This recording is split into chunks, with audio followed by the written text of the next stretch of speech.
Pak. Oke, kita bertemu lagi ya masih di 12 untuk mata kuliah praktikum klimatologi harapan.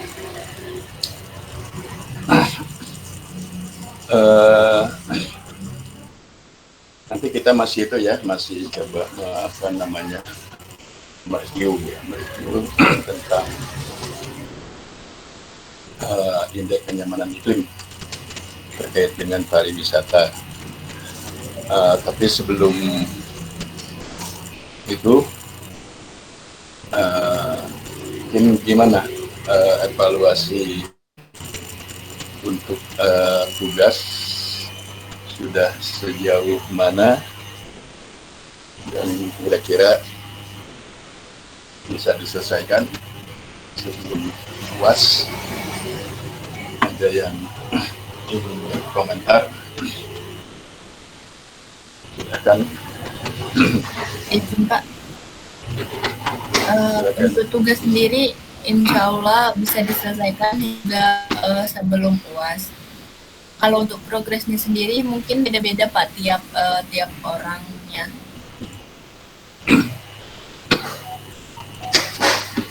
Ya, jadi ya kalau gitu ya dilanjutkan saja ya. Kan kemudian gimana juga nih perkembangan proposal masing-masing sudah sampai sejauh mana gitu. Ada yang masih terkendala?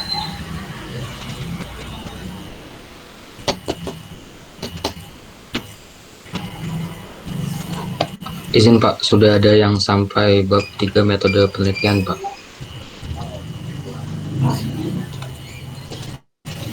Ya oke, bagus. Itu kan biasanya nanti kalau nggak salah seminggu sebelum hari H itu, hari sidang proposal, itu kan sudah harus dikumpulkan ya semua bahan-bahan. Itu biasanya terdiri dari draft proposal lengkapnya, bab 1 sampai bab 3, kemudian untuk PDF ya, kemudian juga harus disiapkan masih kalian membuat paparan ya, video selama kurang lebih 15 menit. Tapi nanti pengalaman pada waktu pelaksanaan sih macam-macam ya. Dosen itu ada yang ya udah diputarkan saja videonya gitu kan, tapi ada juga ya langsung aja lah kamu presentasi gitu kan, gitu ada, terserah nanti masing-masing dosennya.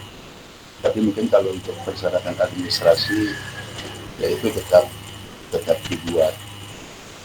Kemudian nanti jangan lupa tuh kamu juga ya, kalian segera menyiapkan absensi bimbingan dan minimal 10 kali yang benar gitu, yang bagus memang itu diambil ya, atau apa istilahnya screenshot dari aplikasi SIMAS ya. Itu juga merupakan salah satu persyaratan. Dan yang keempat itu surat dari dosen pembimbing ya, surat keterangan dari dosen pembimbing bahwa yang bersangkutan sudah siap atau sudah layak untuk melaksanakan sidang. Ya, itu biasa nanti kan harus ditanda tangan juga. Nah, nanti terus terang kalau saya biasanya tanda tangan itu ya kita kirim lewat file gitu. Nanti kalian mungkin men-scan ya, copy itu ke surat keterangan tadi. Intinya masih seperti itu persyaratannya. Oke, apalagi kira-kira ada nggak kira-kira yang mau ditanya? Nantinya bisa.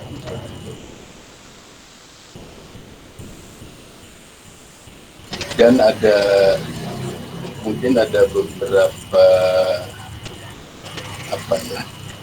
masalah atau kejadian gitu.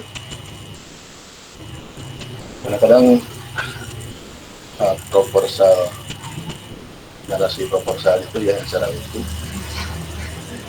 mungkin di antara kalian ada yang masih sebetulnya masih ragu ya, atau masih belum pas gitu ya. Nanti yang penting didiskusikan saja ke pembimbing masing-masing. Intinya kepada diri kamu sendiri ya, apakah sudah siap kalau ada tadi misalnya keraguan atau apa, itu kan menjadi catatan. Justru itu nanti akan dibahas, disampaikan pada waktu sidang. Jadi sidang proposal itu kan intinya yang pertama yang dinilai itu tentang kesiapan kalian ya. Kesiapan kalian mulai dari bab 1 sampai bab 3. Nah, adapun nanti kalau tentang keraguan yang masih belum ada kepastian, justru itu nanti akan dibahas di dalam sidang. Gitu, karena pasti gitu ya. Sejatinya sih memang nanti dari masing-masing pembimbing dan penguji itu memberikan semacam masukan solusi ya atas mungkin sesuatu yang belum pas gitu ya, yang masih dilakukan seperti ini. Itu jangan dianggap itu seperti apa istilahnya pembantaian, itu enggak ya. Jadi memang kalau dalam proposal itu kan memang akan dilengkapi gitu ya, sehingga nanti yang namanya penelitian itu ilmiah ya, karya ilmiah. Nah, itu juga mungkin kalian harus sadari, dan nantinya kalau sudah jadi hasil ya itu kan jadi dokumen gitu ya, jadi lembaran STNKG itu dokumen BMKG ya. Dan kita tahu kan di lembar perusahaan itu ya semua menerantangan ya, dari kemudian peneliti sampai ke prodi dan STNKG. Jadi itu udah dokumen resmi ya, lembaran resmi BMKG khususnya di STNKG. Nah, makanya di diskusi sidang proposal itu ya semata-mata semuanya ya ingin lebih ya tanda petik menyempurnakan lah ya, melengkapi gitu, daripada penelitian yang sedang kamu lakukan ya, seperti itu. Jadi mungkin juga nanti tekniknya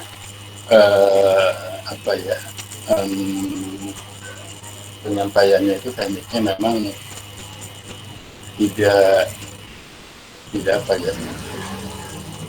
tidak seolah-olah kamu tuh menyampaikan sudah fit gitu ya,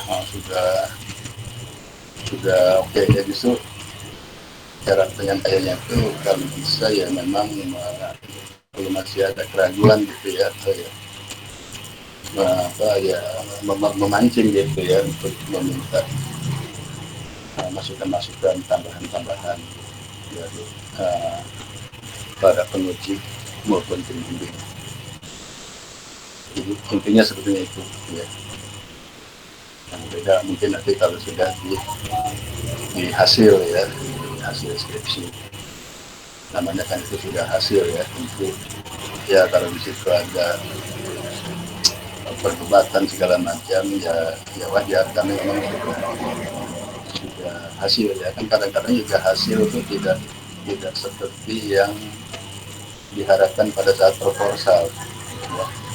Cuman saya selalu kasih catatan ya, apapun hasilnya ya seperti itu ya, apapun hasilnya seperti itu, walaupun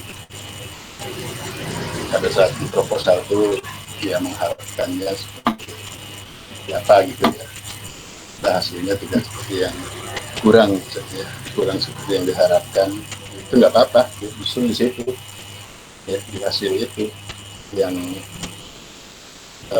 tadinya mungkin secara teori harusnya ya demikian gitu ya, kan namanya juga teori, tapi ketika dilakukan diteliti ya, dengan menggunakan berbagai data metode agak tidak pas seperti teori itu, itulah penelitian ya, bisa sesuai dengan teori bisa enggak, itu kan namanya hipotesis ya. Jadi hipotesisnya bla bla bla bla bla. Nah, sebetulnya nggak selalu ya, nanti pembuktian hipotesis itu terpenuhi. Nah, justru kalau hasil tidak memenuhi hipotesis, yaitu harusnya justru menjadi penemuan atau teori baru. Ya. Harusnya seperti itu. Ya. Ini contoh misalnya hipotesis ya atau teori, ketika terjadi El Nino itu kan teori ya, hipotesis akan menurunkan intensitas curah hujan dan memperpanjang musim kemarau misalnya begitu kan. Nah, tiba-tiba ketika kamu meneliti ya pada tahun El Nino di satu wilayah, kok enggak gitu misalnya ya, kok enggak gitu, musim kemaraunya pun normal saja gitu ya, bahkan awal musim kemaraunya juga mundur ya, dan akhirnya juga normal. Nah, itu kan anti teori sebetulnya ya, hipotesis.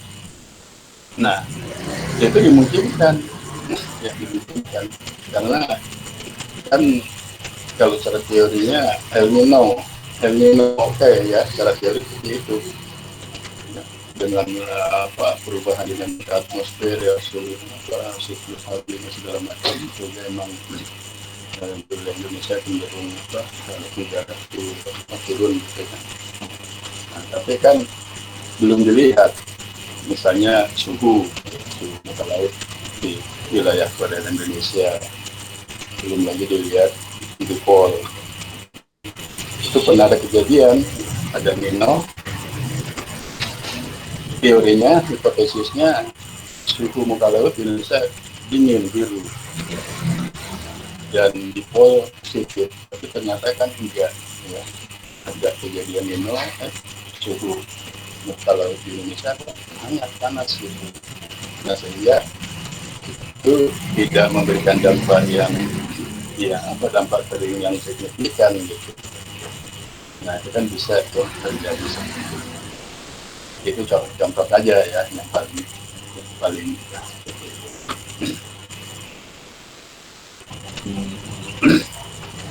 ada juga satu lagi contoh yang menarik ketika kesesuaian tim. Kan selalu kita punya peta existing ya, yang disebut dengan land use